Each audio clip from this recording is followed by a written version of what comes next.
Focus. Ideate. Innovate. Enable.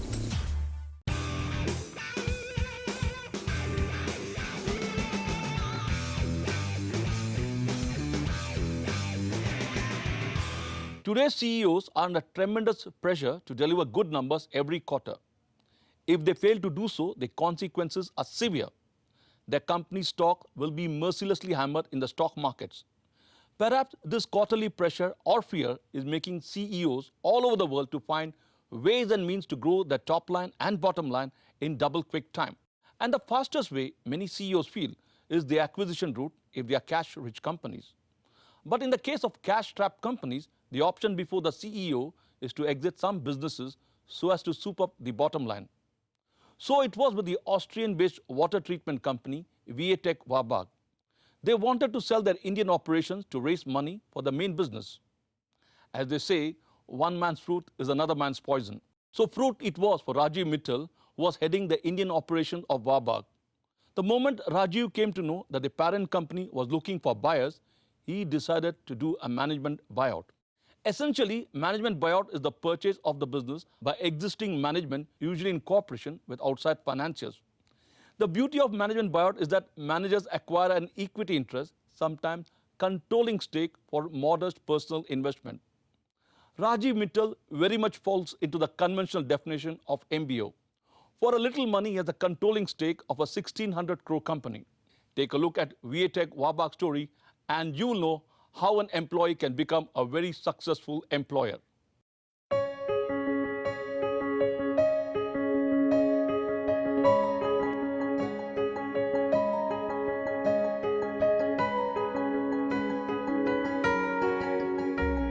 Water, water everywhere, but not a drop to drink. This is so true for our country, which has a huge coastline of some 7,500 kilometers. And surprisingly, successive governments have not been able to solve the perennial drought problems plaguing some of our states. One man many years back saw this problem in water as a huge business opportunity. So much so that he bought over the very water treatment company that he was working for. That man was Rajiv Mittal and the company WABAG. But how did a 35-year-old chemical engineer from Mumbai strike a sweetheart deal? While jetting on a Lufthansa flight from London to Nuremberg in Germany, Rajiv struck up a conversation with his co-passenger, who happened to be the chairman of WABAG Technologies, owned by the German group Deutsche Babcock. Impressed by Rajiv's credentials, WABAG made him a job offer that Rajiv could not refuse. Soon, Rajiv was heading WABAG's UK operations in 1995. Concurrently, Rajiv was also asked to explore the potential of developing the water business market in South Asia. It did not take Rajiv long to realize that India was the place to be in. In 1995, he was back to India to set up the Balk Dur cooling towers. You could call it Providence. No sooner had Rajiv set up the India operations than Reliance Industries began building the world's biggest refinery at Jamnagar. That was 1996. A refinery of this size needed an effluent wastewater treatment plant. As luck would have it, Bechtel Corp UK, Reliance's consultant, recommended WABAG. Thus, Mittal bagged the contract to build Asia's largest effluent treatment plant. With marquee clients like Reliance, soon others like Haldia Petrochemicals and Mitsubishi Heavy Chemicals followed. WABAG had carved a name for itself in the industrial wastewater treatment segment. While the business was picking up, there was change on the ownership front globally. In 1999, the Austrian group WATech acquired WABAG's part of the business from Deutsche Babcock. And soon, the name changed to WATech WABAG. Revenues touched the 46 crore rupee mark in 3 years. But the big bang start could sustain the company for only 3 years. By 2001-2002, revenues began to dip and fell to 43 crore rupees. The company decided to de-risk its business by tapping other segments of water treatment business. It began marketing the WABAG brand in the municipal wastewater treatment segment, which saw it getting prestigious projects in Chennai. By 2004-2005, the company's de-risking model of tapping municipal projects was yielding dividends, with a turnover touching 237 crore rupees. Just as the management was building the WABAG brand, an unexpected event unfolded in 2005. VATech globally was bleeding, so the Austrian owner decided to sell off its Indian operations to make some money. There were many suitors, but none capable. So instead of waiting for the new buyer, Rajiv Mittal and company decided to buy out the company themselves. Here they were fortunate to get the backing of venture capitalist ICICI Ventures. This was one of the biggest management buyout in India. The contours of the deal were such. The deal size was around 80 crore rupees. ICICI Ventures took up a 75% stake, while the management took up 25%. ICICI Ventures and VATech management put in 20 crore rupees. The balance 60 crores was through leveraged buyout debt. While the management buyout was in process, Rajiv Mittal was hit with another shocker. Siemens did a hostile takeover of the 4 billion euro VATech group in 2005. So it meant new realignment. But this honeymoon did not last for long. In 2007, Siemens decided to exit from the WABAG water business and was scouting for a buyer.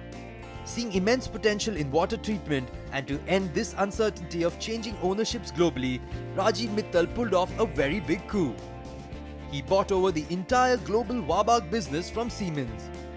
Help came from ICICI Bank's KV Kamath, who agreed to arrange for the bank guarantee for 70 million euros that Siemens demanded. Roles got reversed.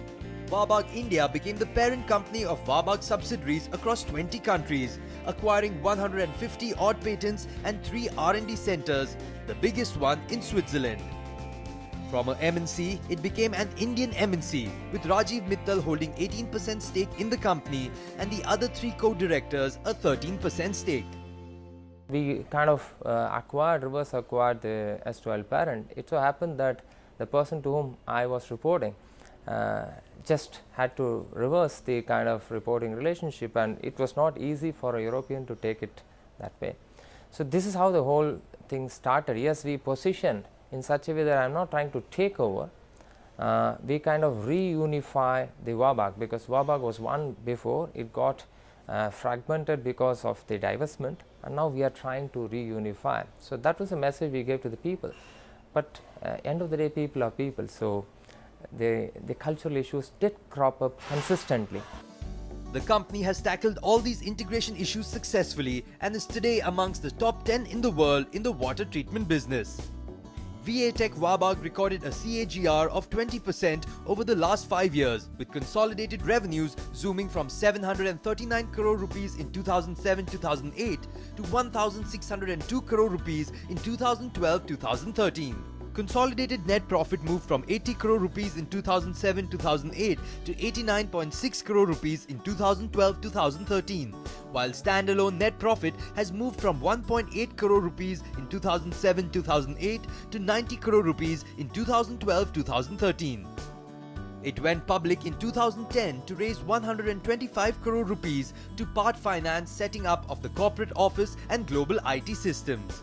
VATech WABAG's turnover is divided into clear business groups. Municipal Business Group 66%, Industrial Water Business Group 8%, Operational Maintenance Business Group 16%, and a recent addition is the Desalination Business Group 10%.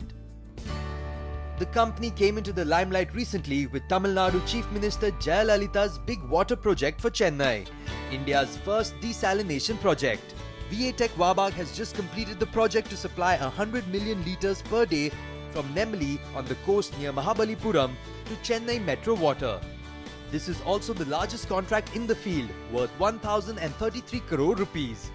This project also established VATech WABAG in a premium position overseas. Except WABAG, all our competitors were a consortium or joint venture involving some foreign company from Europe. They were Spanish, they were French, all of them were there. But in competition, WABAG could beat all of them with a good margin, and we got this Nemali project. That has done one good thing for WABAG. That is, the companies in desalination, they felt that WABAG is very competitive in this sector. So much so that when a large project came in Algubra, which is double the size of Nemeli, about 192,000 meter cube per day. The Spanish company Cadagua, they themselves volunteered to give us close to half of the share, because they believe that if WABAG is with them, their price will be competitive, and if WABAG is with any of their competitors, they will lose. And that strategy paid for them as well as WABAG, and we got that job also. VA Tech WABAG is growing rapidly both in India and abroad.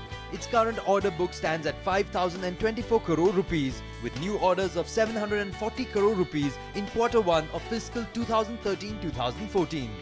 Looks like Rajiv Mittal is on the roll, and not surprisingly, his dreams are getting bigger. Veena Krishna met up with 53-year-old Rajiv Mittal, CMD of VA Tech WABAG at Chennai, to find out how he plans to achieve the target of €1 billion company by 2016. Also joining on the show is Sandeep Uppal of HSBC, who brings a banker's perspective to WABAG's growth story. Stay tuned.